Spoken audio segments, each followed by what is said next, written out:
Hey everybody, welcome back to Bible Fun with the Duns. Today we're in Joshua chapter number 2. And so in this chapter, Joshua sends 2 spies to go scout out Jericho.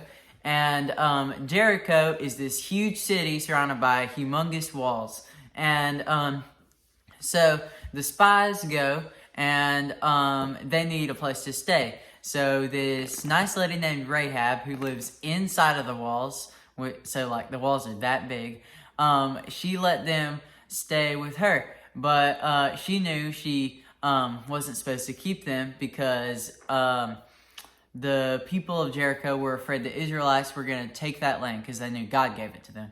So Rahab, she hears a knock at her door from the wall, and so she hides them on top of the roof, and she answers the door and she's like, "What? Yeah, I saw them, but I don't know where they're at now." They left already. Yeah, and so then the soldiers left, and the spies are safe with Rahab.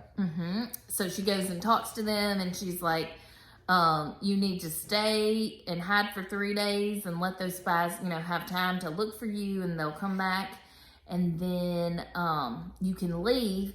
But please, when you come back to conquer this territory that I know you're going to conquer, please spare me and my family. And so they said, okay, that's fine, but what are you supposed to do? What was she supposed to do? She was supposed to leave.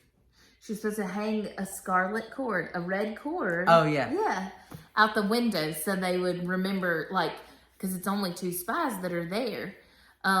So they'll know, oh, that's the place we're not supposed to harm anyone. And so they just make a deal with her. What was cool about this is, okay, first of all, we are seeing now Joshua do some of the duties that, we're 12, some of the duties that God called Moses to do. And so Moses sent out spies, and now we're seeing Joshua do the same thing. This time he only sends out 2. And it's like they get a do-over. Like, okay, y'all totally messed this up the first time. Let's try this again. Go spy out the land, find out about the information, find out what you can find out so that we can come back and conquer this territory so the Lord can give it to us. And so just in so many ways we can see the Lord go before these 2 spies. When they get there, they just so happen to meet Rahab. And Rahab is one of these non-Israelite people, but when they meet her, she respects them and she fears them. And what we find out is their reputation has gone before them. They know that Israel has conquered some of their enemies also, that the Amorites, I think we talked about in this chapter, and they know some of the kings that they have defeated their land and their territory. And so they're paranoid, they're afraid, and they know the reputation of the Israelites. And so Rahab's, she wants to be protected. She wants to be safe from the attack and the overwhelm of the Israelites. And so she makes this deal to the point where she becomes a traitor to her own people. They come and they knock on the door, and she lies about them being there to keep them safe, which is a pretty interesting thing, weighing out, what's important to do. And so we see God all through this. We see that, I'm trying not to spoil the future parts of this story, but some of the things that we see in this, we see the 2 spies go out. We see they're choosing to trust God this time. At the end of the chapter, they said, "Truly the Lord has given all the land into our hands, and also all the inhabitants of the land melt away because of us." So yes, they see enemies, and they see the land kind of like when they went the first time to spy. But this time they trust the Lord. They have a different attitude. Another thing that we see is kind of like a callback with that scarlet, that red cord she's supposed to hang out of her house, to hang over the top of her house. It reminds us of the Passover when Moses was leader and God made Pharaoh let the Israelites go. Remember, one of the plagues was the Passover, and they had to put the blood of the lamb over their door so that the death angel would pass over their house and not kill their babies, and so, or their firstborn, right? And so we see a look at that in this story too. And so the story of Rahab is gonna get better and better. And what we will find out, I guess I will give a little foreshadowing.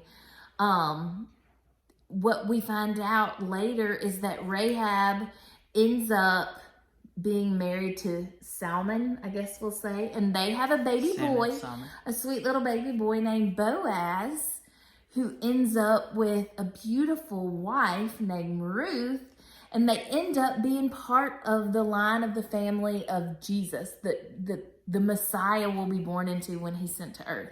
And so this lady, Rahab, a non-Israelite, already early on in the Old Testament, we see God's heart not only for his people, his chosen people, but we see that people who put their faith in him, put their trust in him, they become his chosen people too. He has a heart for all to know him, whether they're Israelites or not. And so already early on in this part of the Old Testament, I love that beautiful story. And so I'm super excited. I don't want to jump forward because some really cool stuff happens in this book. And we were just talking about who's doing the next chapters, and I'm trying to pick and choose to make sure I get to do the good ones, some of my favorite stories. And so being a follower of God, if we're a follower of the way, that means, like, if I put myself in the shoes of Joshua, obeying him, obeying God, trusting him to help me lead. He does that. He sends the spies out. He leads well. He gives them good instruction. He gives them encouragement. If I put my feet in the shoes of the spies, they are doing their job that God has called them to, and they're trusting God. So being a follower of the way means we trust God. And then putting myself in the shoes of Rahab, she gets a glimpse of God before any of her people in that area know God. His reputation went before him, and she trusts in him before she even meets him. She trusts his reputation and his character from what she has learned and she heard. And so she ends up having a relationship with God and putting her faith in him. And so that's really cool. And so we'll see some more things of what it looks like to be a follower of a way through the lens of all these people that we're reading about in the book of Joshua. Thanks for joining us today, friends, and we'll see you guys tomorrow for chapter 3. Bye.